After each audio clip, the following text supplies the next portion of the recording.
Este é mais um programa do Grupo 45 Minutos. Desde 2014, um podcast feito no Nordeste para o Nordeste. Estamos disponíveis em todas as plataformas. Assine o nosso feed no Spotify, no Podcasts da Apple, no Google Podcasts e no Deezer. Para nos seguir nas redes sociais, @podcast45, no Twitter e no Instagram. E se quiser debater os assuntos do programa com a gente no WhatsApp, é só entrar no grupo do Clube 45, apoia.se/podcast45. Muito obrigado pela escolha e pela confiança.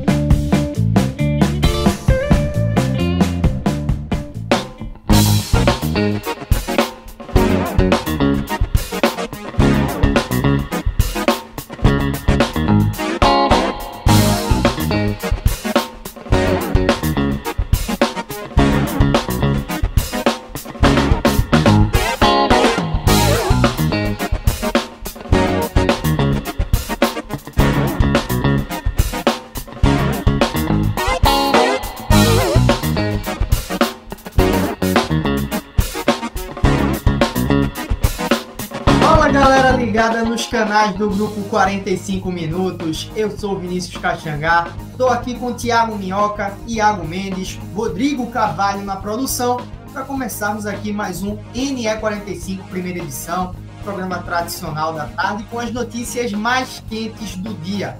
Antes de mais nada, antes de iniciar aqui o nosso programa com essas notícias, quero desejar uma boa tarde para você que está nos acompanhando, desejar uma boa tarde para o Minhoca, para o Iago, né, Minhoca, e para o Rodrigo também que está na produção. Minhoca, sabe o que eu estava lembrando agora, enquanto a vinheta estava tocando?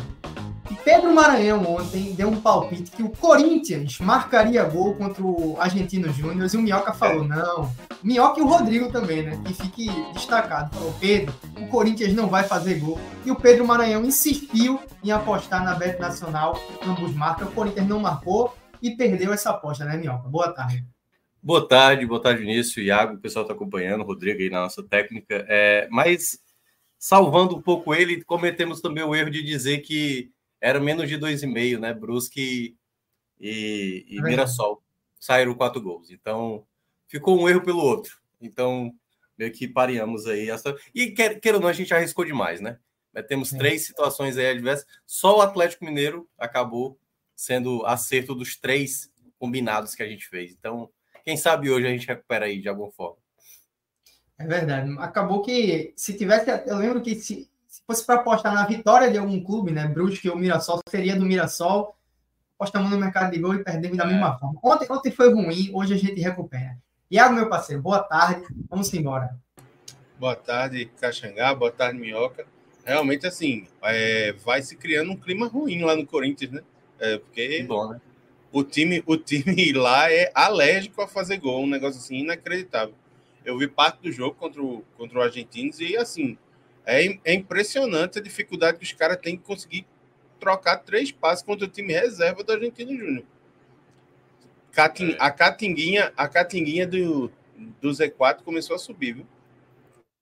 Bronca aí pro Corinthians, mas, enfim, né? Acabou que a aposta de ontem não deu certo. Vamos ver se a gente recupera hoje. Rodrigo Carvalho, ele, que é nosso produtor, né, ele comentou aqui. Ainda bem que foram apenas R$30, né, a aposta. Rapaz, até para mim, assim, eu estaria me lamentando pelos 30. Eu podia ser... Estaria chateado. Mas como o homem só trabalha com sushi, 30 conto. Exatamente. O homem só trabalha com nota azul. E que não só de 2. Só para deixar claro. É verdade. Mas é isso. Vamos embora começar esse programa, né? Passar aqui essas notícias mais quentes do dia. Antes até de começar, quero lembrar para você que está nos assistindo de deixar o like, né? Deixar a curtida aqui nessa live, que é muito importante para o YouTube continuar recomendando nossos conteúdos para mais pessoas. E lembrar também para você se inscrever aqui no canal, para você não perder nenhum conteúdo, né? Isso é mais até uma dica. Qualquer live que a gente inicia, qualquer vídeo que a gente publica, você vai ser notificado se for inscrito no canal, beleza? Então, deixa teu like, se inscreve e vamos embora começar a nossa pauta falando do esporte, né? Que no dia de ontem, já mais aí para o fim do dia, né? Acabou que não deu tempo da gente repercutir no NE45, primeira edição de ontem.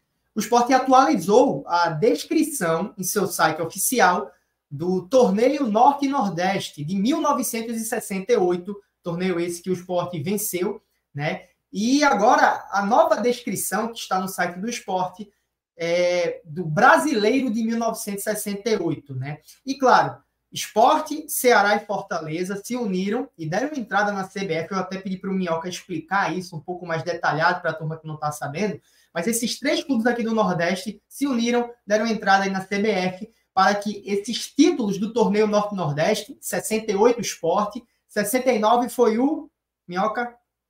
69 foi o Ceará.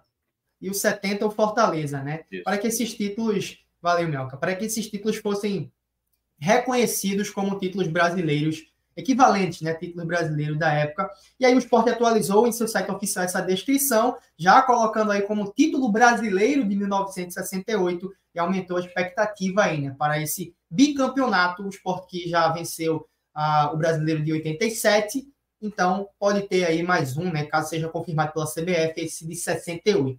Minhoca, queria que, de forma um pouco mais detalhada, né, para a turma que não entende, não está por dentro desse assunto, você explicasse um pouco mais, né, desse pedido que fizeram aí Sport, Ceará e Fortaleza para que esses títulos do torneio Norte-Nordeste sejam reconhecidos como brasileiro, e também comentasse sobre essa atualização que o Sport fez em seu site. Assim, acho que a gente até já abordou isso em várias outras lives, antes mesmo até desse pedido dos 3 clubes, né? O Cássio sempre explicou muito bem. Aliás, já deixando claro, né? Eu não sou tão expert quanto o Cássio, que explicaria detalhes dos detalhes, mas em 71 começa o Campeonato Brasileiro. Antes a gente tinha a Copas Nacionais, como era exatamente a Taça Brasil, e aí houve também o Robertão, né?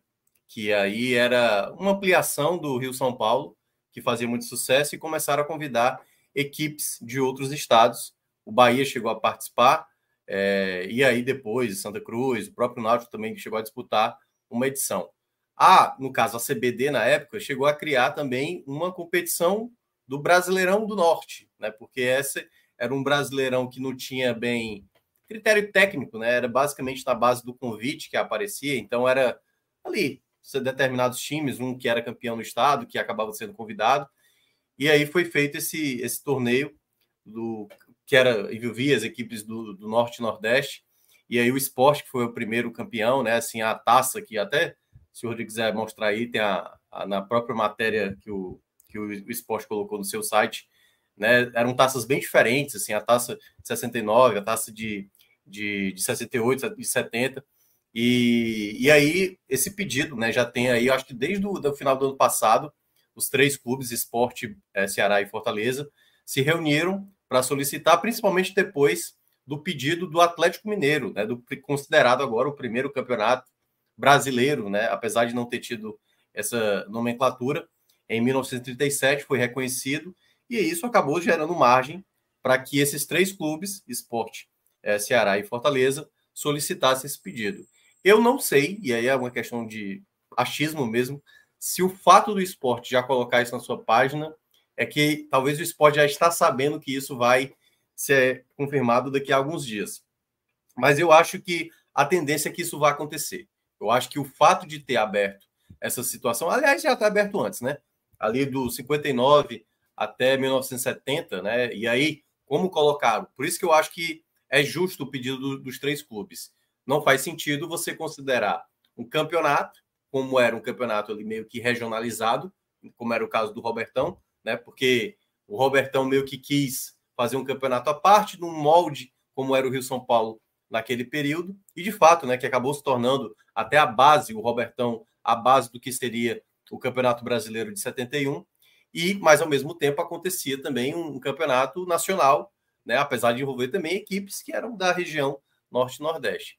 Então, acredito que isso vá, de fato, acontecer. A grande questão é porque teve aquela situação de Edinaldo, né, na CBF, foi afastado, mas acredito que devemos ter, quem sabe, a confirmação ainda para esse ano, e talvez o Sport só esteja aí antecipando, né? Algo que deve sair aí, pode ser, sair nos próximos dias, e o Sport só está antecipando essa informação que deve ser confirmada.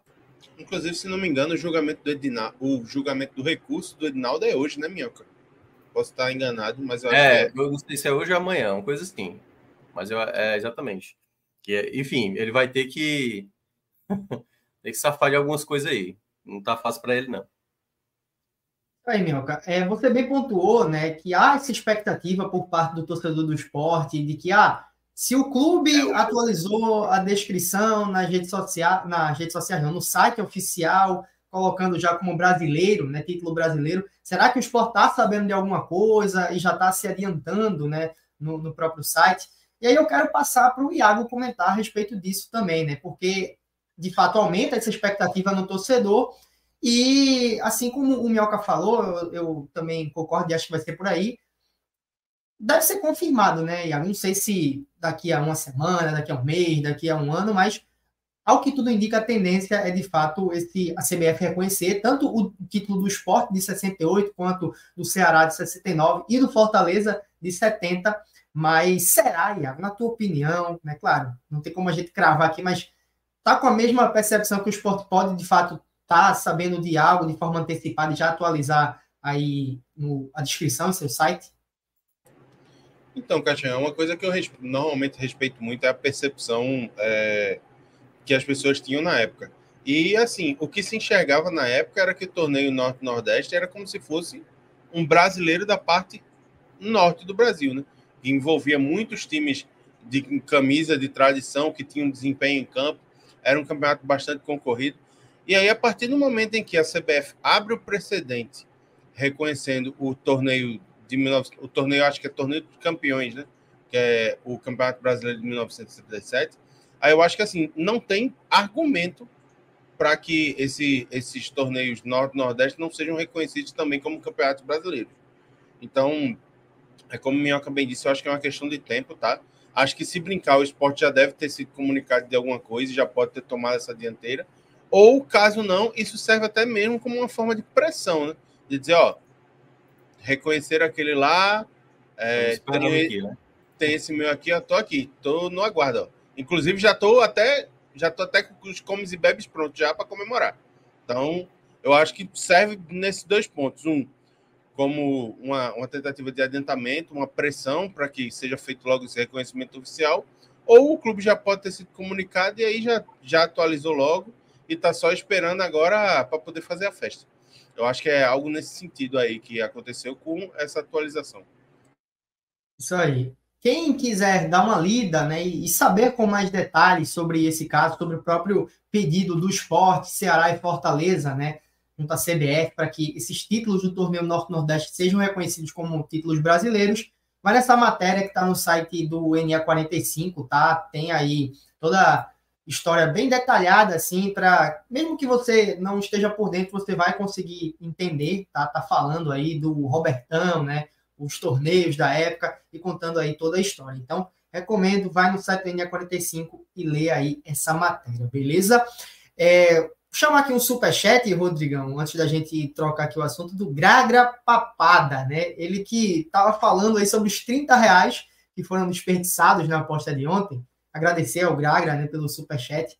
Quando eu estou assistindo, o Gragra sempre manda, sempre está fortalecendo, né? Então, tamo junto. Ele disse o seguinte: se eu tivesse R$30 agora, ia tomar um latão de 51 e comprava 2 latas de sardinha para encher o bucho. Seria só festa. Então, Gragra Rapaz, também... tá super faturado isso aí. Isso. 30 conto, um latão de pitu e 2 latas de sardinha. Acho que dava para fazer uma festinha maior. Eu, assim, de latão eu não tô por dentro do preço, não. Agora, sardinha, de fato, eu acho que dá. Porque na sardinha, Iago, vai se ocupar aí, no muito caro, uns R$15. Então, teria R$15 ainda de latão de 51. Mas, Gragra, tamo junto. E com R$15, acho que ele consegue comprar 1 litro, tá? Talvez. Tamo junto. E não me chame, porque é o tipo do... Rapaz, tá difícil aí. Pô, 2 latas de sardinha e umas 51. Levemente insalubre esse rolê. Eu acho que esse negócio não tá legal no pós, não. Assim, sabe? Minutos depois, já o negócio tá meio desarranjado aí. Mas amanhã seguinte vai ser um espetáculo. Eu morro. Eu tenho grande chance de morrer se eu consumir isso aí, que ele acabou de descrever.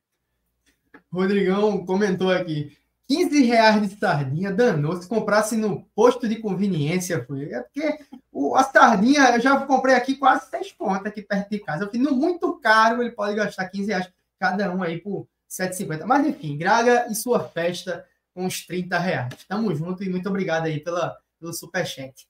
Vamos continuar falando do esporte agora de uma notícia ruim, né? O atacante Zé Roberto, que não é titular atualmente, nem chegou de fato a ser um titular durante a temporada, mas é uma espécie de 12º jogador. Ele teve uma fratura na fíbula e vai desfalcar o esporte aí até 6 semanas. Né? O esporte divulgou que é um período de 4 a 6 semanas, o que corresponde em termos de meses, né? 1 mês a 1 mês e meio de fora. Isso significa que ele vai perder os jogos decisivos da Copa do Brasil, tanto a ida quanto a volta contra o Atlético Mineiro, e também vai ficar de fora da partida contra o Fortaleza, semifinal do Copa do Nordeste, além das rodadas da Série B. Né? Então, é um desfalque importante, né, Iago? Um jogador, como eu disse, espécie de 12º jogador que está entrando ali no segundo tempo, tem ajudado a equipe. E o Gustavo Coutinho, por mais que esteja fazendo gols, né, nos últimos jogos, ele não vem em grande fase, né? Tem desperdiçado gols, mas também está guardando. Então, o Zé Roberto poderia ser aí uma alternativa, quem sabe, para estar entrando em um jogo como titular, mesmo que fosse para poupar o Coutinho, o que agora não vai ser possível, porque ele teve aí essa lesão. E além disso, Caxangá, eu acho que uma coisa muito importante também quanto ao Zé Roberto e nessa comparação com o Gustavo Coutinho é que são 2 jogadores de característica muito diferente, né? O Coutinho é um cara mais finalizador, com mais presença de área. O Zé Roberto é um cara mais móvel, que ajuda mais na construção da equipe. Então, necessariamente, não seria um pelo outro. Às vezes, em momento de pressão, alguma necessidade, poderia até jogar os 2 juntos. Eu acho que é um desfalque pesado e, assim, azar do Zé Roberto, né? Porque é a segunda fratura que ele sofre desde que chegou ao esporte. Assim, já fraturou a mão, agora fratura a fíbula e vai passar mais 6 semanas fora. Torcer para que ele se recupere, para que volte bem, né? E ajude o esporte nessa... Acho que com 6 semanas eu acho que já vai estar adiantado do primeiro turno, quase no final do segundo turno, né? Então, torcer para quase no final do primeiro turno ou no início do segundo turno. Então, acho que é uma perda importante, tá? Eu acho que o esporte vai ter que testar alternativas, ver se vai jogar com falso 9, se vai tentar improvisar alguém por aquele setor ali, para poder substituir essa ausência do Zé Roberto. Porque eu acho que realmente, com a sequência de jogos que está vindo aí, pode ser um pouco sacrificante para o Coutinho jogar todas as partidas. E, inclusive, até abre-se a possibilidade do esporte até ter que ir ao mercado mapear ali alguns jogadores para trazer já na próxima janela, já que a gente está vendo que, assim, infelizmente, a condição física do Zé Roberto não faz com que ele seja um jogador tão confiável. É uma coisa que a gente tem falado muito do Thierry, né, que tem se machucado muito. O Zé Roberto, ele se machuca pouco, mas 2 vezes que machucou, foram 2 fraturas, passou muito tempo fora. Então, acho que talvez até o esporte tenha que pensar com carinho nessa questão de ter que trazer um centroavante a mais para participar desse rodízio, né, a partir do segundo turno da Série B. Zé Roberto, você citou, Iago, as 2 lesões, né, 2 fraturas que ele teve, de certa forma, azar. Agora, essa da mão foi muito azar, né, o jogo do Campeonato Pernambucano, só para cabecear uma bola ali com um zagueiro e bate no dedo, na mão, acaba fraturando. Muito azar, de fato, mas são 2, né, foi aquela primeira fratura e essa também, que vão tirar o Zé Roberto aí de um período em que ele poderia, falando especificamente atualmente, né, ele poderia ser muito importante, como já está sendo, mas principalmente para substituir Gustavo Coutinho nessa sequência de jogos que o esporte vai ter daqui para frente.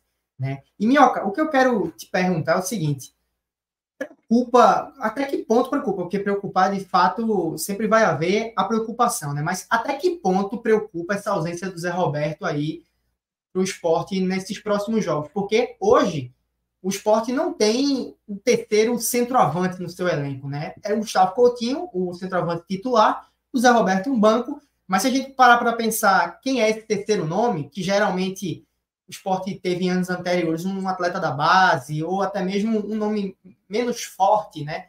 Em comparação às 2 primeiras opções, hoje o esporte não tem, né? De origem. Tem o Pablo Diego, que pode fazer aquela função, ou como o Iago bem destacou, né? Outros pontas, outros atletas que podem atuar como falso 9, mas preocupa, de fato, o esporte só ter durante esse 1 mês e meio daqui para frente apenas o Gustavo Coutinho como um atacante de origem ali para ser opção?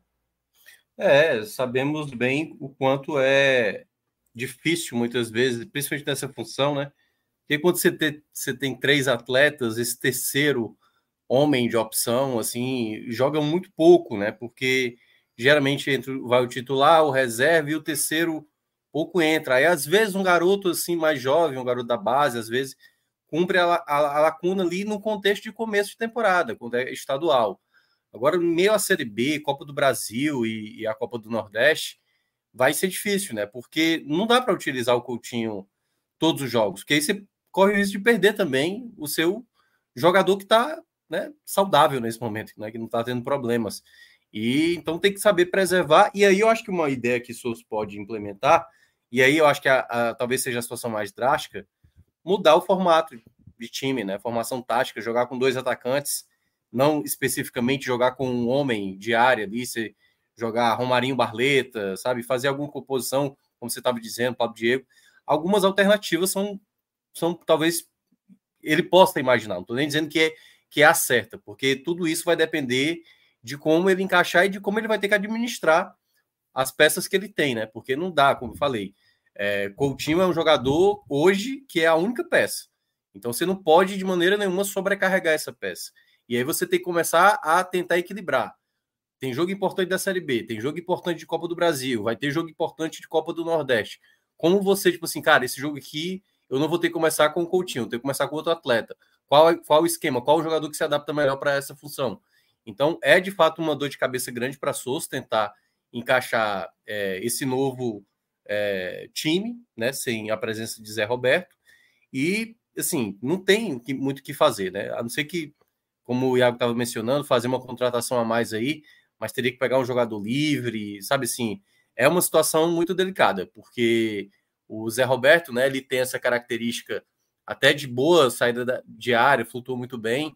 Eu não consigo olhar hoje para o elenco do Sport e imaginar assim, assim, não me vem de imediato, sabe assim, uma peça que pudesse ser o reserva imediato, uma alternativa para essa situação. Acho que ao longo dos jogos, eu acho que a gente vai começar a perceber. E eu estava até olhando aqui das datas, né, que, imaginando aqui, né, vão ser 3, 4, 5, 6, mais 7 jogos de Série B, possivelmente, se de fato for 6 semanas, 2 jogos da Copa do Brasil, que são jogos contra o Atlético Mineiro, e possivelmente um jogo da Copa do Nordeste. Caso ele se recupere realmente em 6 semanas, ele voltaria nas finais da Copa do Nordeste, se o Sport chegar nas finais da Copa do Nordeste. Então fica aí essa dúvida para saber se ele vai conseguir ter uma boa recuperação. Na idade dele, né? Geralmente assim, tem que ter um cuidado maior, porque jogadores com idade mais avançada, a recuperação é mais lenta e tem que ter todo um cuidado, porque esse tempo que ele ficou inativo, ele volta e de novo isso pode gerar efeito de problemas musculares, né? Então tem que ter todo um cuidado aí para ainda poder contar com ele por mais tempo, né? Vai ser um período chato, de um pouco mais de um mês, mas nesse período ele tem que voltar bem. É o mais importante, porque você precisa ter esse atleta inteiro para o restante da Série B, porque eu acho que vai valer aí 25%, né, da Série B, ele é ausente da competição. Aí, Iago bem falou aqui no nosso chat privado sobre o Vinícius Faria, né, um atacante que o Sport contratou recentemente, é ponta de origem, né, mas segundo o Iago ele também pode fazer essa função de centroavante, né, atuar ali mais por dentro, né? Não é um jogador de origem, né, Iago, mas pode quebrar esse galho na ausência de Zé Roberto e principalmente quando o Gustavo Coutinho for preservado ou precisar ser preservado.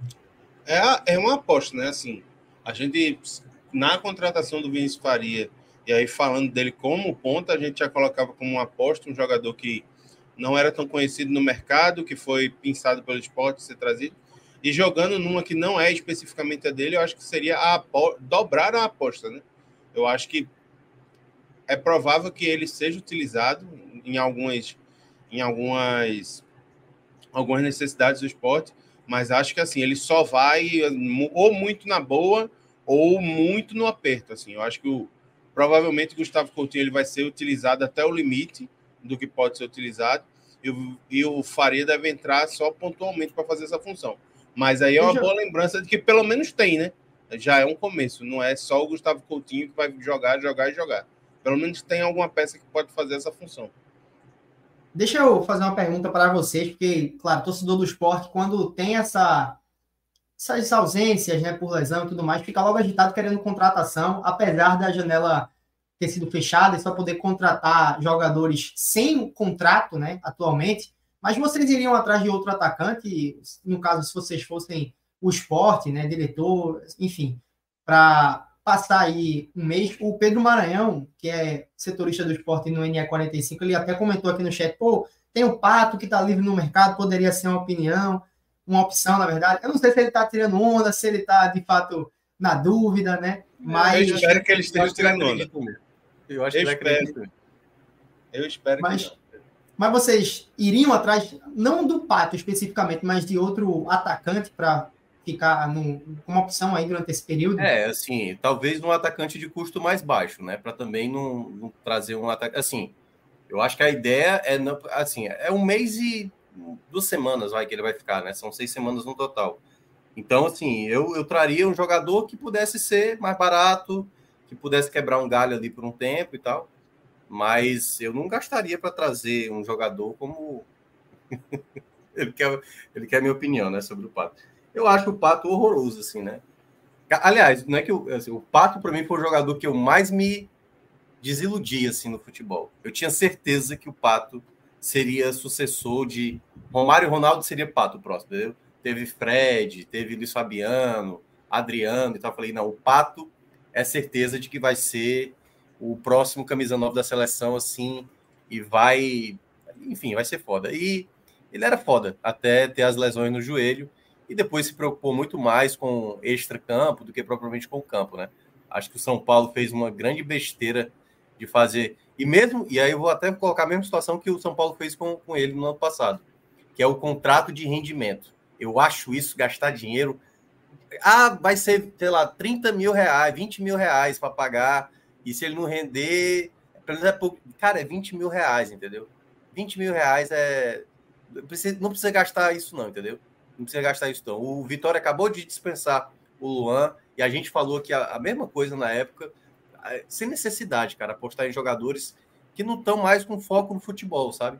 Assim, são jogadores que já foram talentosos, mas que no momento não parecem estar focado. Então, assim, eu acharia uma bizarrice o esporte apostar no Pato nesse momento. Eu sei que tem torcedor que amaria o Pato, tá, mas, gente, esqueçam. Aquele Pato já foi. Seria muito mais marketing do que futebol, né? Eu acho. Porque realmente, assim, as escolhas dele depois da lesão no joelho, eu acho que ele estava no Milan na época, não era Minhoca? Que ele assim, depois que ele machuca o joelho, que ele volta, já dá para perceber uma queda sensível.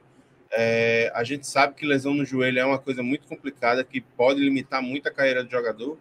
E aí, a partir daí, a gente viu que o foco virou outro. Então, assim, um cara que não tá com foco no futebol, que vai vir aqui só para ganhar dinheiro no clube e tal, e seria uma peça de uma pretensa campanha de marketing, eu acho que não vale tanto a pena.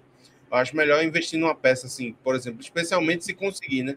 Um jogador assim como o Vinícius Faria, que é um cara que faz mais de uma função, que não custa muito ao clube para esses 45 dias, do que trazer mais um nome pesado, porque aí seriam 3 centroavantes, gerando um peso importante na folha, porque a gente sabe que o Gustavo Coutinho não é barato, o Zé Roberto não é barato. Trazer mais uma peça desse mesmo calibre, e aí um cara desse que é contratado e não joga acaba ficando insatisfeito. Assim, a gente sabe como é o funcionamento de gente de nome pesado quando chega em um elenco e não joga. Então, acho que vale mais a pena ou investir num cara barato, então testar o próprio Vinícius Faria e ver o que o clube consegue extrair dele nesses 45 dias. E esperar que o Zé Roberto volte e volte bem mais dessa lesão. Isso aí.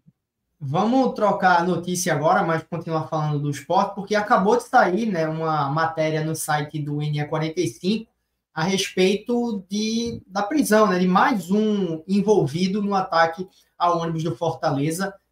Eu vou ler a matéria aqui, o início, junto com vocês, porque acabou de sair, né, como eu disse, é uma informação aí de última hora. E diz o seguinte: foi preso o 7º envolvido no ataque promovido ao ônibus da delegação do Fortaleza após o jogo contra o Sport na Arena de Pernambuco, no dia 22 de fevereiro. De acordo com o comunicado oficial da Polícia Civil de Pernambuco, o homem de 33 anos foi capturado em Camaragibe, no Grande Recife.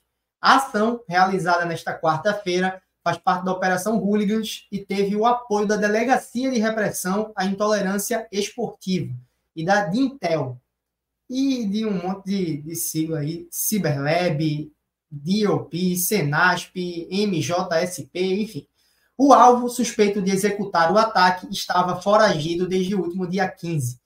E aí, a matéria detalha aqui também, né, que até o momento 7 pessoas foram presas, dessas, ao menos 5 foram identificadas como reincidente em crimes ligados a organizadas. As prisões foram divulgadas nos últimos dias 15 e 19 de maio, 3 de abril, apreensões mais recentes. Ainda restam 2 foragidos e a polícia afirmou que a organização criminosa alvo da operação é investigada pelos crimes de tentativa de homicídio, provocação, tumulto e dano. A apuração começou logo após o ataque ao ônibus do Fortaleza. Enfim, notícia aí, uma informação de última hora, né, Iago? Importante também para a polícia continuar mostrando resultado, continuar dando respostas, né, sobre o caso, para não ficar aquela imagem de que aparentemente é um caso esquecido, que não está mais andando. Prendeu mais um envolvido e ainda restam 2 foragidos, né, segundo a nota que a polícia divulgou. Então é importante para continuar dando respostas, né, Iago? É a questão de, assim, não deixar a sensação de impunidade, né? Muito se falou sobre a questão de não tem sido feito nada quanto à questão, mas não, a gente vê que a polícia trabalhou no seu ritmo para fazer o inquérito da maneira correta, fazer a investigação da maneira correta e chegar aos principais envolvidos, acredito eu, que sejam os idealizadores, os caras que foram responsáveis por produzir os artefatos explosivos. Acho que são esses que devem estar sendo o foco, né, das prisões. E aí, assim, isso é uma resposta muito importante, especialmente porque a gente tem que lembrar o contexto em que essas prisões são apresentadas. No último domingo, Fortaleza se classificou para a semifinal da Copa do Nordeste, vai voltar ao Recife para jogar contra o Sport novamente na Arena de Pernambuco no final de maio. Então, a gente sabe que toda a carga emocional, toda a carga política, todos os debates que essa partida podem levantar, seja entre as torcidas de Sport e Fortaleza, entre as 2 diretorias, entre as federações estaduais, algo que a gente viu, inclusive, acontecer nos bastidores do jogo entre Sport e Ceará. Então, é importante que a polícia esteja fazendo o trabalho dela e esteja dando uma satisfação à sociedade, mesmo que num prazo que muitos considerem demorado demais, certo? A gente sabe que é praticamente impossível conseguir fazer a prisão de todos os mais de 100 que estiverem envolvidos nisso, mas a polícia vai tentando identificar e vai tentando prender aqueles que se notabilizaram na organização, na produção dos artefatos, enfim. Eu acho que isso é importante. É importante dar essa satisfação à sociedade, tá? E eu acho que uma coisa que a gente tem que tocar também nisso, quando tu fala que, assim, acho que 5, né? 5 são reincidentes dos 7 que foram presos agora. Não tem como não dizer que é uma falha muito grande da nossa sociedade que esses caras tenham a possibilidade de cometer esse crime de novo. Porque se eles fizeram uma vez e não foram presos, o que impediria eles de fazerem de novo? E de novo, e de novo, entende? Então, eu acho que já passou do momento de tratar crimes que são praticados utilizando a justificativa esportiva como crimes que sejam apartados da sociedade. Vou dar o bom e velho exemplo se eu estou no shopping e dou uma pedrada em uma outra pessoa numa praça de alimentação, eu sou preso. Por que um cara que joga uma pedra em outro só por estar vestindo uma camisa diferente dentro de um contexto do futebol não é preso? Então, assim, se a gente combatesse esse tipo de coisa na raiz, quando ela acontece pela primeira vez, muitos desses crimes talvez não fossem realizados, porque não haveria a possibilidade de reincidência, tá? As pessoas seriam punidas e pensariam duas vezes, muitas vezes, em cometer crimes como esse de novo, tá? E aí a gente lembra do caso, por exemplo, da privada que foi jogada no Arruda, que o cara era reincidente numa confusão que aconteceu num jogo do Sport em Maceió. Então, assim, eu acho que é uma resposta importante, tá? A polícia está prendendo, está investigando, está capturando os principais envolvidos que consegue identificar, porque, não dá a sensação de impunidade, e 2, faz com que essas pessoas saiam das ruas, e saindo das ruas, estando detidas, diminui a possibilidade de que elas vão lá e cometam outro crime, e outro crime, outro crime, e outro crime. Então, é importante, mas eu acho que é necessário que haja um endurecimento, tá, da repressão a esse tipo de crime. Eu acho que é necessário que a investigação aconteça e que mais pessoas sejam presas, porque provavelmente entre os 50 ou 100 que atacaram o ônibus de Fortaleza, não são só esses 5 que são reincidentes, devem ter muitos outros lá, e a gente fazendo esse tipo de coisa, a gente vendo esse tipo de trabalho, pode ser que seja um caminho para que esse acidente de Fortaleza seja um marco para mudar essa perspectiva de que violência no âmbito do futebol é uma coisa separada da sociedade. É violência tal e igual, e tem que ser punida da mesma forma, com todo o rigor da lei, que é punido uma violência num shopping, numa praça, numa praia ou em qualquer outro lugar. Tá no mudo, Vinícius. Tá no mudo, pronto. Eu queria que também comentasse, Minhoca, sobre essa notícia. A gente estava falando aqui que, como está aí na matéria, né, a polícia prendeu um 7º envolvido, né, naquele ataque contra a delegação de Fortaleza. Desses 7, 5 estão reincidentes, e aí o Iago falou, né, um pouco mais sobre isso, mas também destacou que a importância da prisão nesse momento, né, o contexto que o Fortaleza se classificou para a semifinal da Copa do Nordeste, volta aqui ao Recife, né, para enfrentar o Sport novamente na Arena de Pernambuco, e a gente está explicando e a gente falou justamente sobre o contexto e a importância das prisões para continuar dando respostas sobre o caso, né, para não deixar como se fosse um caso parado, entre aspas, mostrar que a polícia ainda está trabalhando. Então, de fato, é importante nesses dois sentidos, né? É até natural que, obviamente, né, depois de desenhado esse confronto, a primeira coisa que todos pensaram é como é que a gente vai para estabelecer a segurança, né, para que não aconteça, né, o atentado que aconteceu enfim, há semanas atrás. Então, eu acho que primeiro isso é o ponto importante, né? A polícia já prender mais um suspeito, acho que a questão mesmo da própria segurança, isso, claro, envolve todos os atores nessa situação. É bom lembrar que após o atentado que aconteceu, né, a própria CBF colocou no seu regulamento geral que agora os clubes são responsáveis pelas delegações, né? Então, assim, não é só no raio de quilômetros, né, ali de distância para o estádio, né? Não à toa a gente chegou a debater aqui que não tinha lei específica para punir o esporte naquele sentido.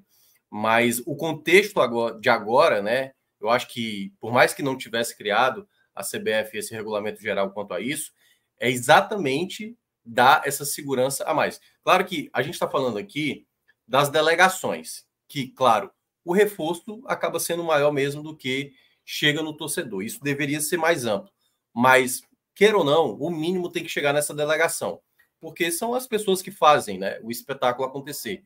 Né? São jogadores, arbitragem, tudo isso tem que ter, obviamente, uma segurança bem reforçada, e claramente esse duelo acaba tendo uma atenção maior. Eu acho que o Brasil inteiro vai acompanhar, né, esse contexto dessa volta do Fortaleza. Já aconteceu aquela situação do Ceará, em que a federação entrou com pedido, mas eu acho que medidas como essa já dá um clima mais ameno, sabe assim. Eu quero crer que até o dia desse jogo as coisas fiquem mais tranquilas, porque de fato as coisas ficaram muito fora do controle, e às vezes as pessoas talvez até pensando a mesma coisa, mas de maneiras diferentes, sempre tentando, sabe, querer derrubar o outro, tentando acusar, apontar o dedo, quando na verdade o problema da violência ele é geral no Brasil, né? Então isso vale tanto quando o Fortaleza vai jogar agora contra o Sport, quando o Sport vier jogar contra o Ceará aqui na Série B, quando o próprio Fortaleza receber o Sport aqui, quem sabe no próximo ano, ou até mesmo esse ano, né, que ainda pode ter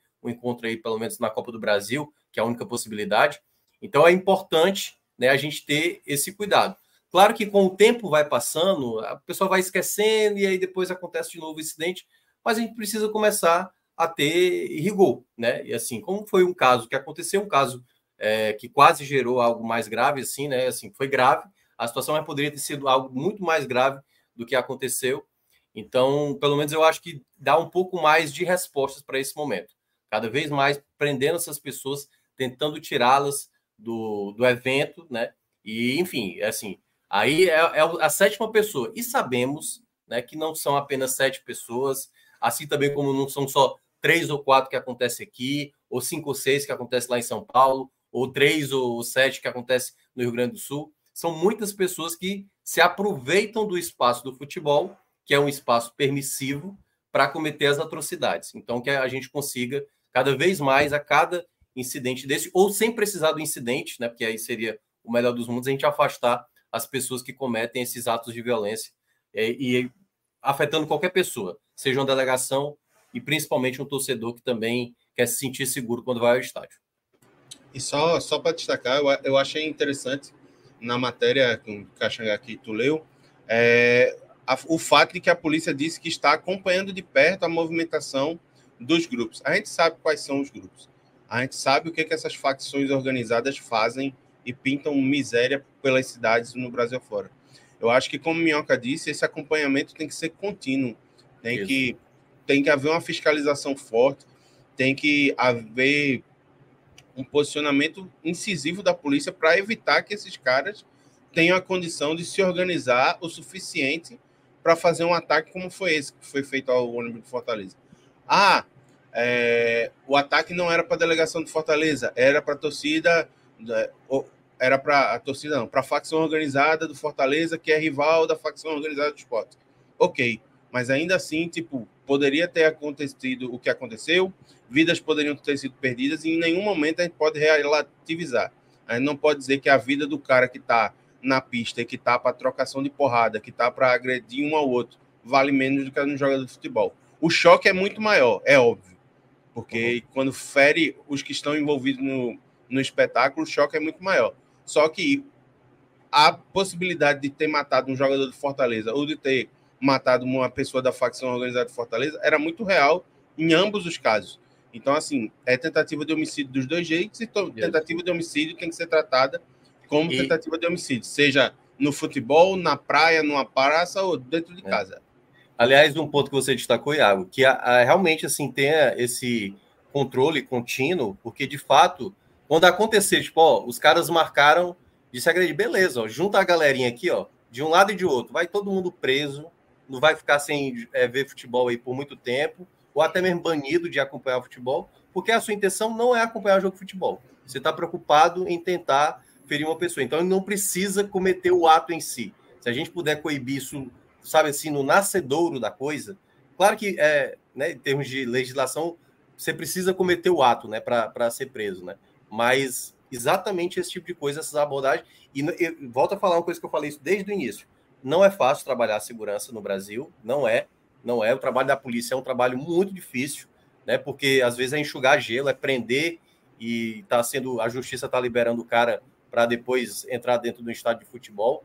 Mas a gente precisa dar um ponto de partida, entendeu? É difícil mesmo. A gente ainda vai ver muitos casos de violência no Brasil, não só em Pernambuco, não só aqui no estado do Ceará, no Brasil inteiro. Mas a gente precisa cada vez mais ir aumentando a rigidez, e aumentando, porque eu tenho certeza, plena certeza, que quem gosta de futebol, quem gosta do seu clube e gosta de ir ao estádio, ou gostaria de ir mais vezes ao estádio, ou porque nem está indo mais ao estádio hoje e quer levar filho, quer levar mulher, quer levar a mãe e tudo mais, tudo isso passa também por atitudes como essa, a gente tirar essas pessoas que não querem colaborar com o futebol. Isso eu acho que é uma luta que a gente tem que estar diariamente sempre tentando combater, porque esses caras não podem, essa minoria não pode prevalecer e causar o pânico que causa para tanta gente.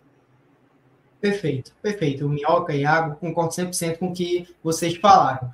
Vamos continuar falando do Fortaleza, né? Aproveitar esse gancho para falar sobre futebol, sobre, de fato, 4 linhas, né? Vamos dizer assim, que o Fortaleza vai jogar amanhã contra o Boca Juniors, né, pela Copa Sul-Americana, um jogo grandioso, a gente até chegou a comentar na live de ontem, eu, o Minhoca, mas vamos falar agora sobre a parcial de ingressos vendidos, né, que o Lion divulgou aí nas suas redes sociais. A última parcial, né, deixa eu dar uma olhada, se não estou enganado, foi ontem, né, esse número certamente já deve ser maior, mas a última parcial apontava aí 52 mil torcedores confirmados para esse jogo.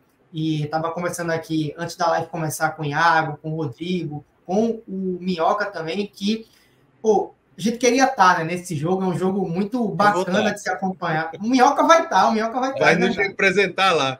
Estarei trabalhando.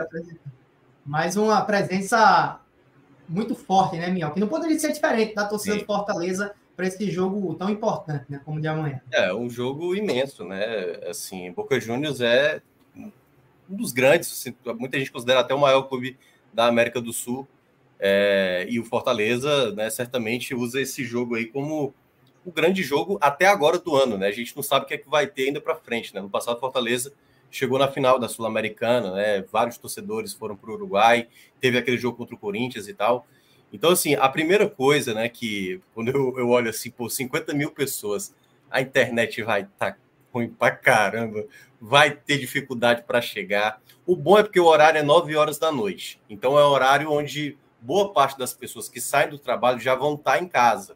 Mas, mesmo assim, a dificuldade do trânsito, de chegar. Então, assim, para quem for ao jogo, tente chegar o mais cedo possível. Eu vou tentar chegar lá bem cedo mesmo, assim, por volta de 4, 5 horas da tarde, para não ter nenhum tipo de problema, né, para ter tranquilidade para chegar. E é uma expectativa realmente de uma festa que o Fortaleza, né, assim, possivelmente vai ter, não sei se está preparado, pelo menos eu não vi nada sobre mosaico e tal, a torcida vai estar muito animada. A torcida do Boca é também, por mais que não vá ser maioria nesse jogo, bem barulhenta, então vai ser também um duelo bem interessante também, a torcida do Boca presente. E a expectativa, de fato, né, é de carga completa. Ainda há uma quantidade de ingressos que não vai ser comercializado, porque parte desses ingressos são dos patrocinadores, seja da Sul-Americana, da Conmebol, né, de uma maneira geral, que a Conmebol tem direito a alguns ingressos ali de patrocinadores, como também do próprio Fortaleza também, por conta de alguns patrocínios. Então, da carga máxima possível, e eu acho, se não me engano, é por volta de 56 mil, 57 mil ingressos que estão o total para esse duelo.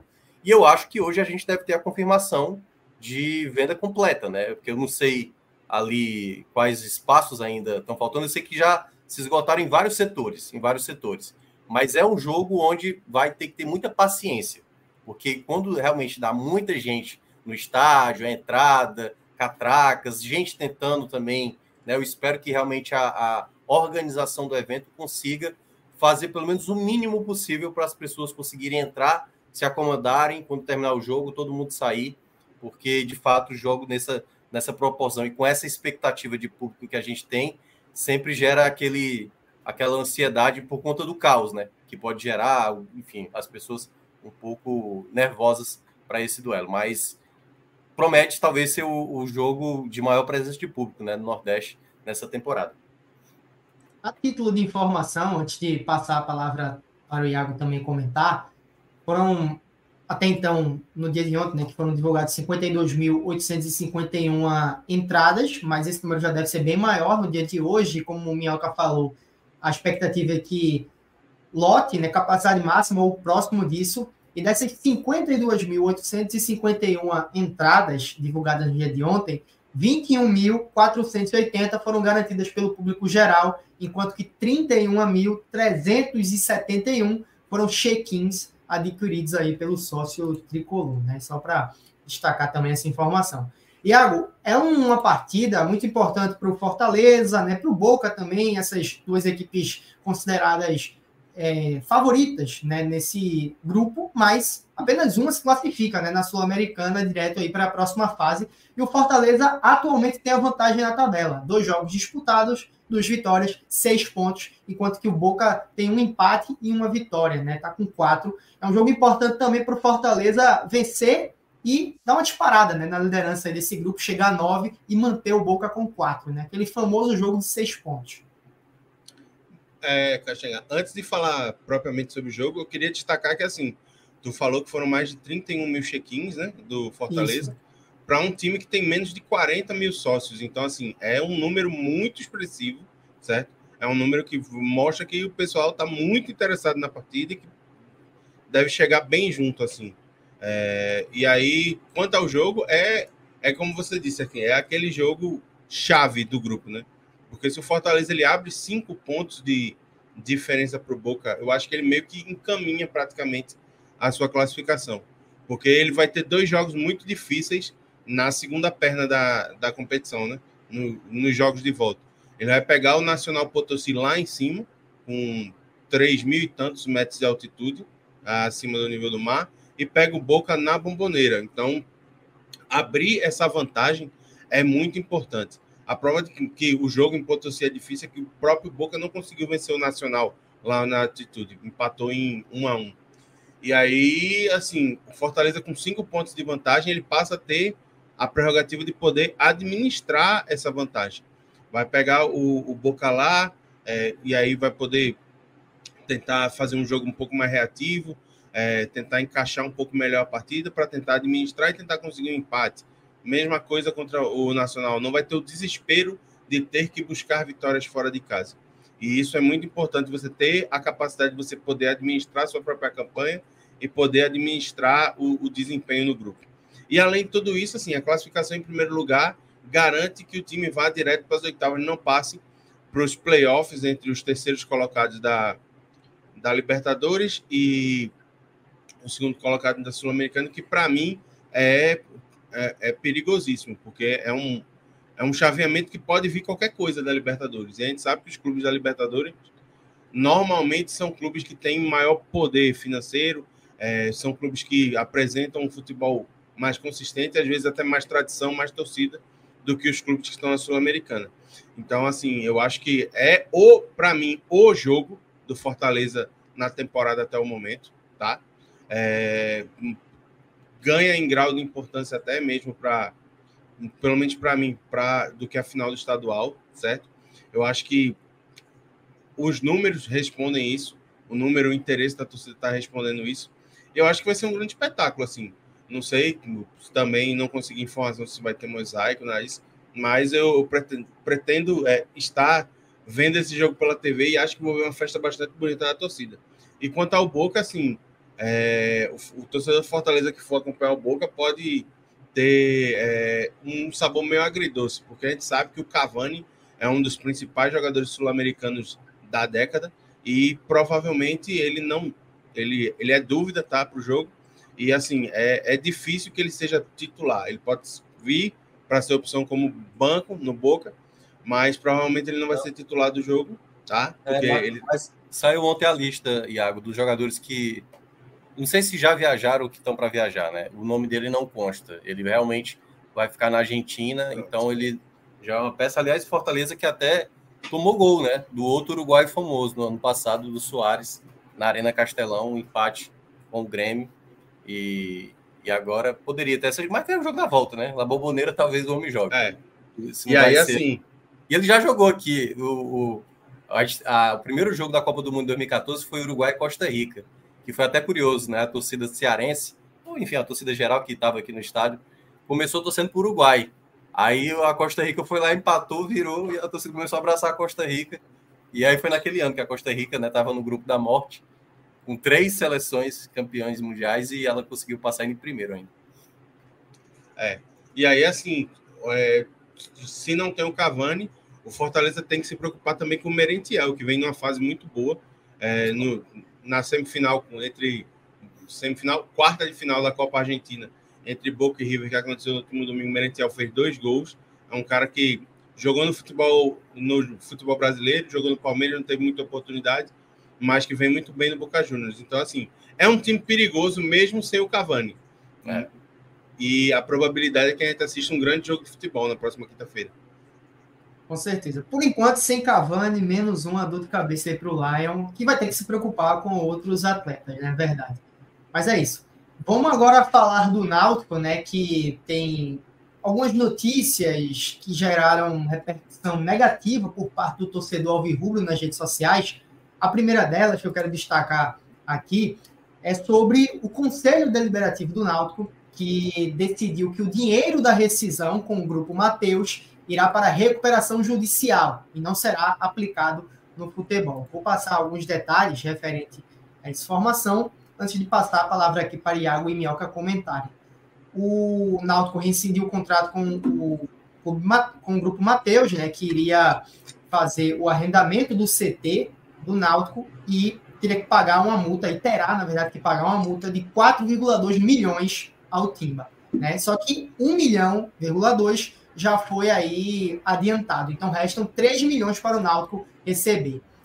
Na verdade, restam 2 milhões, porque dos 3 que faltavam, o Náutico já recebeu 1, enquanto que os 2 milhões restantes serão pagos aí em 15 parcelas. Mas aí surgiu essa notícia que o Conselho, né, como eu bem disse, vai usar esse dinheiro para a recuperação judicial do clube, para pagar aí as dívidas, e esse dinheiro, parte dele, não vai ser aplicado no futebol. E antes de passar a palavra até para o Iago comentar, eu já quero engatar aqui na próxima notícia, e é como o Iago bem destacou, a gente conversando aqui em off, é um contraponto a justamente essa informação do Conselho que vai ter que aplicar o dinheiro na recuperação judicial. Uma outra notícia relacionada ao Náutico é o seguinte: falta de recursos no Náutico trava ampliação da lista de saídas e contratações. Então, é meio contraditório, né, Iago? Que assim, o Náutico tenha essa grana, o Conselho decidiu que esse dinheiro vai ser aplicado para a recuperação judicial e não para o futebol, mas também há essa outra notícia de que a falta de recurso trava aí essa negociação para o Náutico contratar mais jogadores e também providenciar a saída de alguns atletas. Então, Caixinha, eu acho que tem 2 pontos a serem explorados aí, tá? A primeira é que, assim, o pagamento parcelado desses, acho que 2,2 milhões, né, que faltam ser recebidos, acho que é algo em torno desse montante. Isso. Eu acho que meio que justifica a decisão do Conselho do Náutico de utilizar isso na recuperação judicial. Porque a gente sabe que a recuperação judicial vai ser feito o orçamento, né? Vai se juntar todas as dívidas que o clube tem, e aí, a partir disso, o clube vai fazer o parcelamento, e esse parcelamento dos recursos do Grupo Mateus já vai ser aplicado no pagamento das dívidas parceladas da recuperação judicial. Isso é um ponto. Só que eu acho que meio que nessa decisão foi um pouco desconsiderada a fase do time em campo e a importância que essa Série C tem para o Náutico em 2024. É óbvio que, assim, do ano passado também tinha, e esse ano, para mim, tem mais ainda, porque, assim, o Náutico é um clube que tem uma estrutura muito grande para caber financeiramente na Série C. A folha do Náutico é muito pesada para estar na Série C.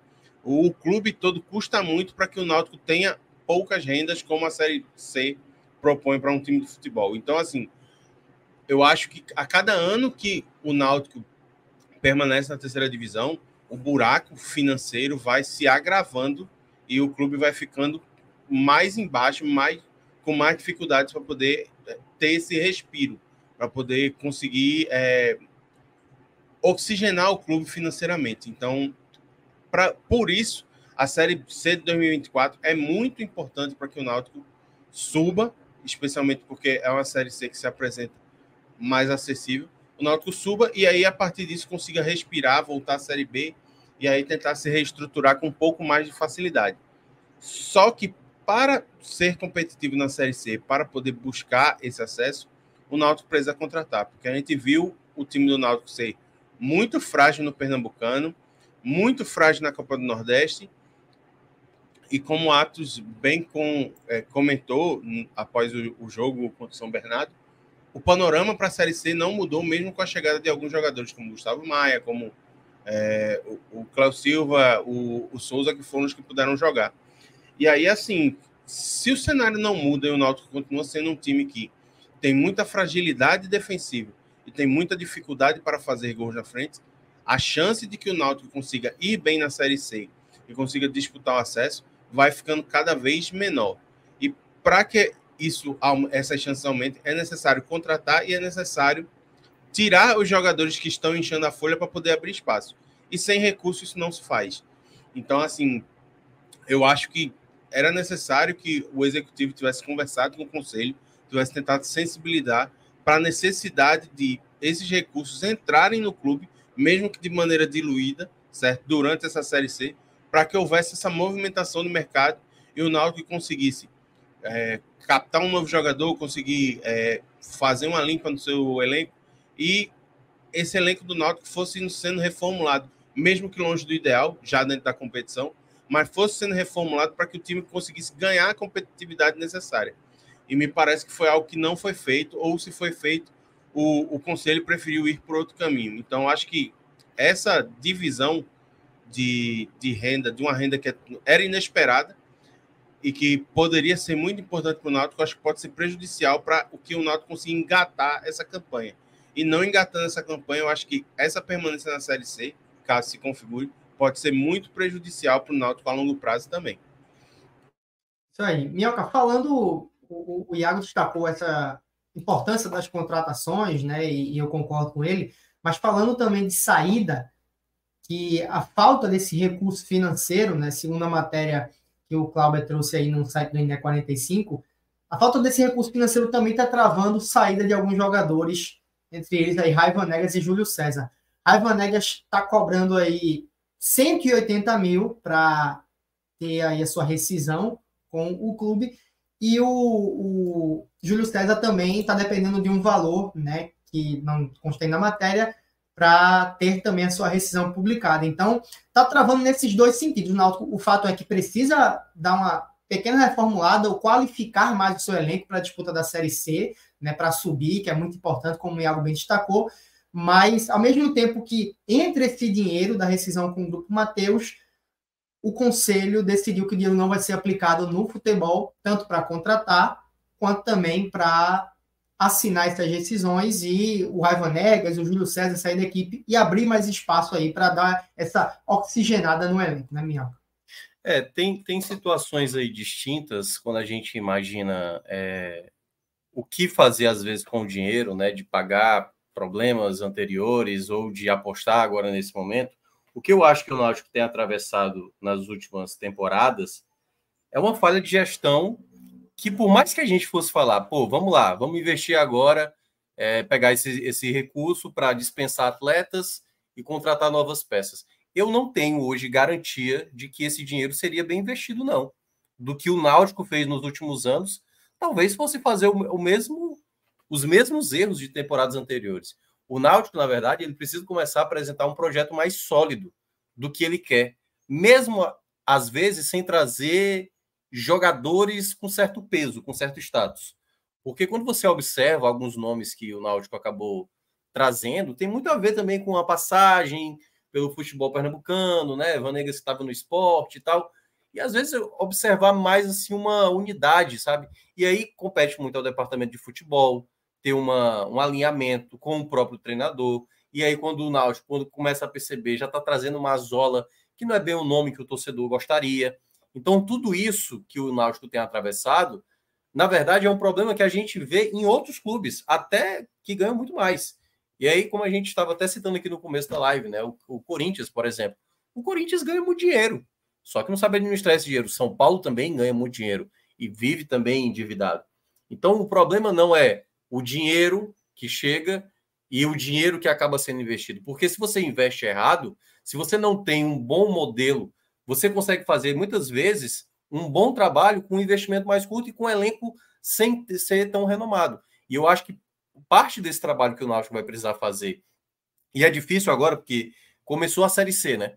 Não tem muito o que fazer. Já o treinador já está definido. Parte do elenco vai ser essa aí. O Náutico não vai poder dispensar 12 para contratar 13 nesse momento. Não vai, não tem condição para isso. Então, no momento, é tentar fazer a Série C mais competitiva possível, na minha avaliação, e tentar chegar para 2025, e aí vai depender muito do contexto, né? É importante no mínimo para o Náutico continuar na Série C, né? Porque aí seria o desastre completo se ele vai para a Série D.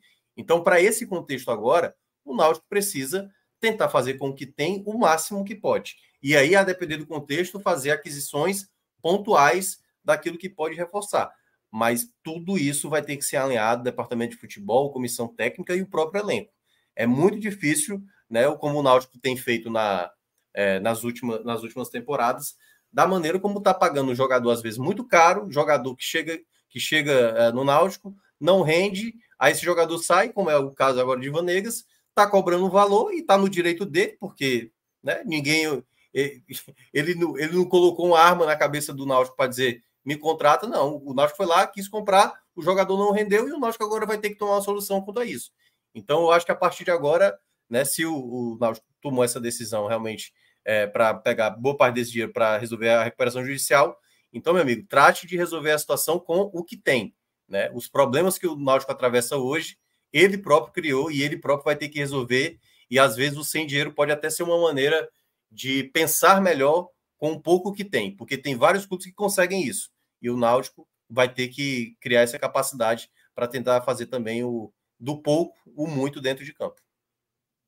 Aí, só bronca, né, no Náutico, que precisa qualificar mais o seu elenco, precisa também desse recurso para estar assinando aí a rescisão tanto do Vanegas quanto do Júlio César, mas tem esse impasse, né? Enfim, é isso. Vamos agora falar sobre a apresentação de reforços, começando pelo Ceará, que apresentou o volante Patrick De Luca, ex-Bahia, estava no Vasco, né? E chega aí ao Ceará para estar reforçando, ser mais uma opção, né? No Vozão, na sequência da temporada. A gente também, em lives anteriores, já comentou como que ele pode agregar nessa equipe.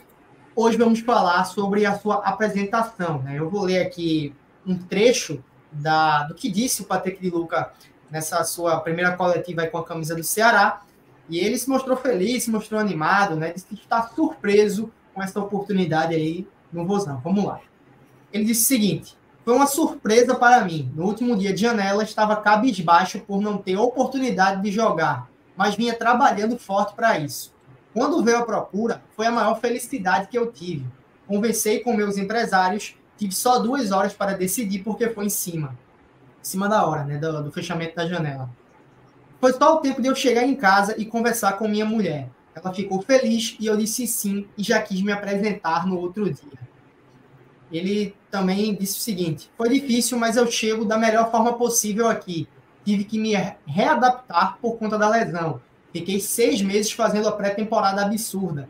Tive oportunidade de jogar e fui bem.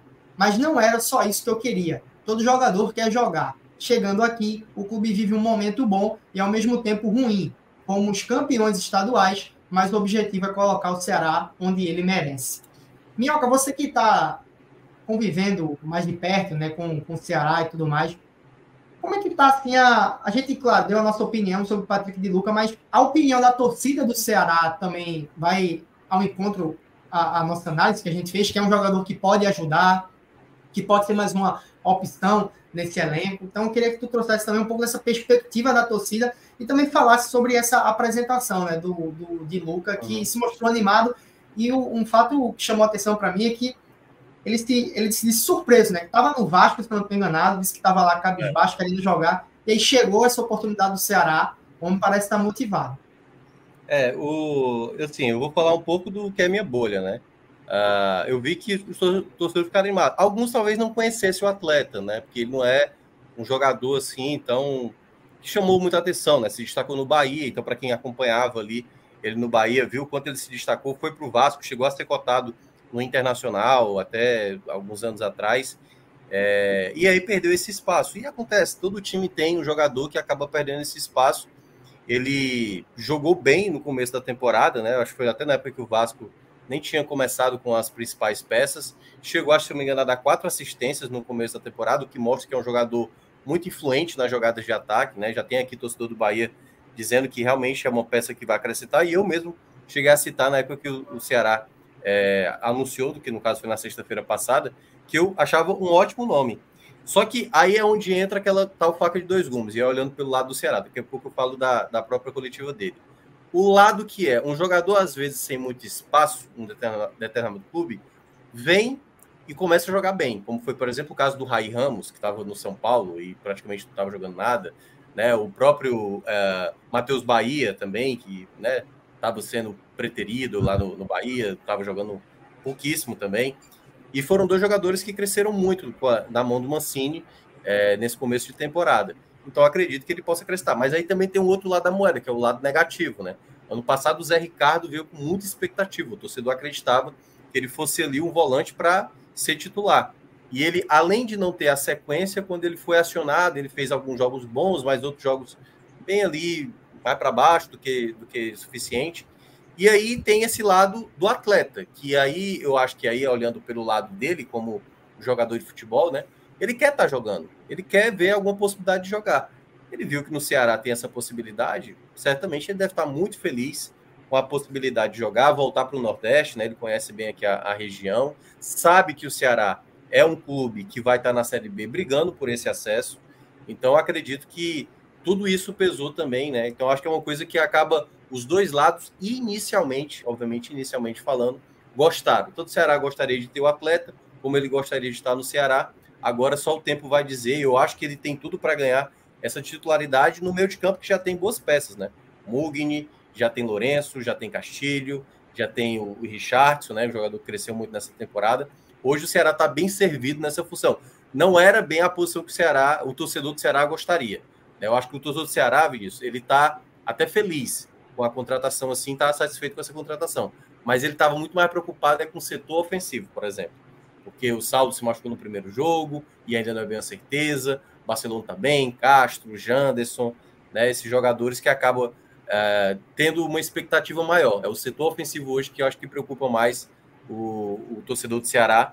E não houve contratação, pelo menos nessa janela nacional. O Ceará vai ter que trabalhar com esse elenco aí até o fim ou tentar pegar um jogador que ficou livre no mercado antes.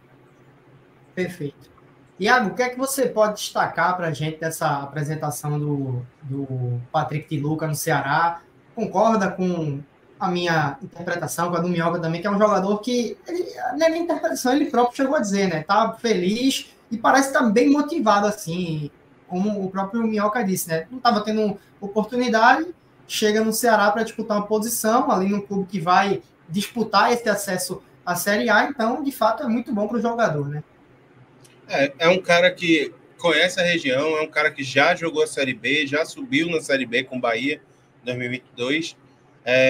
Tem uma característica que eu acho que pode ser muito interessante para o Mancini no meio campo, que é a marcação e a boa distribuição de bola, tá? Acho que é um cara que agrega muito ao elenco, seja saindo do banco de reserva para substituir um dos titulares do trio de meio ou para ser um novo titular.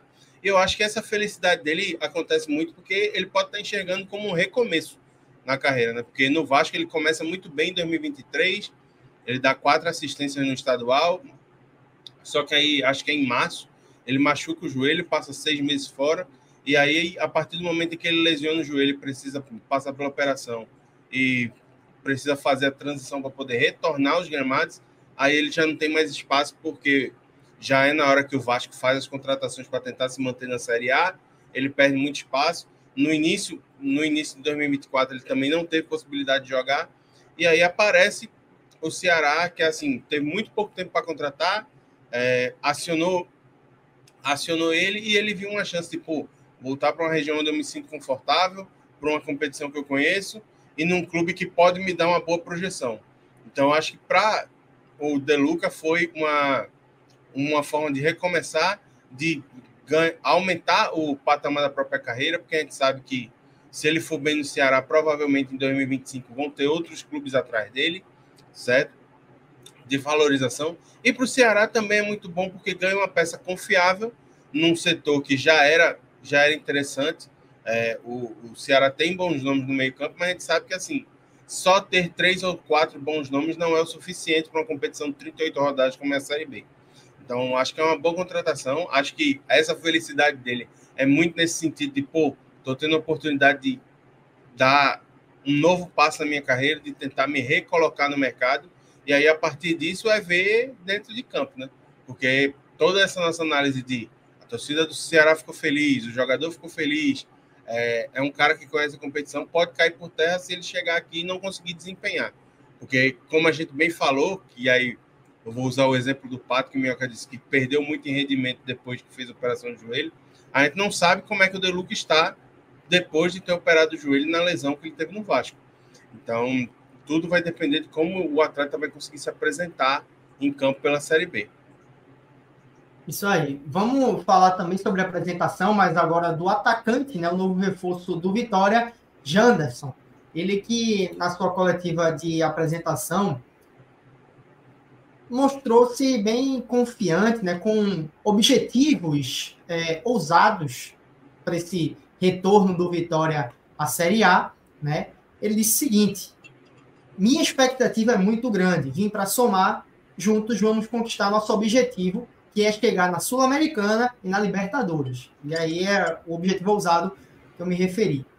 Se Deus quiser, vamos chegar lá. O torcedor pode ficar tranquilo, porque eu vim para somar e fazer bastante gols nesse Brasileirão para aproximar o Vitória do seu objetivo. Prometeu gols também, né? Então, ele chega aumentando ainda mais essa expectativa do torcedor do Vitória nessa campanha na Série A e no próprio rendimento aí do Janderson, que tem 24 anos e foi adquirido aí em definitivo pelo Leão da Barra por 5 milhões de reais. Iago, eu quero que tu comente também a respeito dessa apresentação do Janderson, atacante do Vitória, que é como ele mesmo disse, né? Tá prometendo muitos gols, prometendo uma boa campanha na Série A, quem sabe disputar aí uma Sul-Americana, disputar a Libertadores. Tomara que entregue, né? Torcer para ele render bem, mas também porque ele aumentou assim um sarrafo da torcida, né? Que vai. O cara falou que vai fazer muitos gols, que a campanha vai ser boa, a torcida vai cobrar, né, Iago? Eu acho que assim é muito importante você ter confiança no seu próprio trabalho, tá? O Janderson, ele foi uma peça que ele foi bastante acionada durante a Série A do ano passado, vinha jogando constantemente com o elenco do Botafogo nesse ano, só que assim, ele não é um atacante de fazer tantos gols assim, tá? Se você pegar a passagem dele pelo Botafogo, eu vim olhar aqui os números, ele fez 40 jogos pelo Botafogo e fez apenas 4 gols, ou seja, é uma média assim, de um gol a cada 10 jogos. Então, mantendo a média, assim, eu acho que não vai carregar tanto assim a artilharia do Vitória quanto ele prometeu. Só que é um cara assim, é um cara de velocidade, é um cara que dá muita dinâmica em campo, e para o modelo de jogo que o Léo Condé impõe, que é um meio-campo muito forte, muito sólido, com jogadas em transição e em velocidade, eu acho que pode ser um cara bastante útil, tá? O Vitória, ele assim, tem pontas que não conseguem se consolidar na posição, certo? Tem o Oswaldo e tem o Mateuzinho jogando como ponta, mas os reservas, eles meio que se alternam, assim, e ninguém consegue se destacar muito para tentar brigar por uma vaga na titularidade, e eu acho que é uma adição bem interessante ao elenco. Eu só fico meio com o pé meio atrás, assim, quanto à promessa dele. Se a gente for olhar o recorte da carreira dele, o ano em que ele fez mais gols foi em 2022, quando ele fez 13, mas aí jogando por clubes de uma expressão um pouco menor, como o Bahia de Feira e deixa eu conferir aqui, e o São José do Maranhão. Ele fez 13 gols em 24 jogos. Então, assim, foi um ano muito bom para ele. Então, ver como é que ele vai conseguir se adaptar ao esquema do Condé, se adaptar a essa nova realidade de um time que joga de maneira mais reativa. No Botafogo já não era tão assim, né? Ver o que o Condé conversou com ele, o que vai propor para ele, e torcer para que dê certo, né? Para que o Vitória ele consiga fazer bastante gols, que consiga ajudar o Vitória. Eu, particularmente, acho que meta de Libertadores é um pouco ousado demais no planejamento. Eu acho que o Vitória primeiro tem que pensar na sua permanência e, a partir da permanência garantida, buscar uma Sul-Americana, mas é a história assim de a gente precisa testar em campo para ver o que vai dar. É bom porque, assim, pelo menos o contexto dele é um pouco diferente do que a gente viu com o Patrick de Luca. Se o Patrick de Luca era um cara que não vinha jogando e está muito tempo afastado, o Janderson não. É um cara que chega com ritmo de jogo, que chega com capacidade de ser regularizado, entrar e jogar. Acho que pode ser bastante importante para o Vitória nesse início de Série A, que o time já meio que tropeçou as 2 partidas que jogou em casa. Acho que é um bom reforço, acho que pode agregar. Minhoca, eu queria que você comentasse também a respeito dessa apresentação do Janderson, e eu quero te fazer a seguinte pergunta. Se o Minhoca fosse atleta profissional de futebol, atacante, apresentado lá no Vitória, na tua coletiva de apresentação, iria prometer muitos gols, metas ousadas, ou ia querer chegar ali devagarinho para tentar surpreender o torcedor. A audiência que acompanha esse canal há mais tempo sabe o que eu não prometeria isso, né? Eu sou o cara do copo meio vazio. Então, eu ia fazer o discurso mais humilde possível de tentar agregar ao time e tentar alcançar o máximo objetivo que o nosso grupo pudesse conquistar. Porque, enfim, né? Tem jogador que é mais... Enfim, que é mais desse estilo, né? Que promete e tal... Só que às vezes prometer você tem que ter um pouco de bala, né, para fazer esse tipo de promessa, né? Eu lembro demais ali, você não era nascido ainda, Vinícius?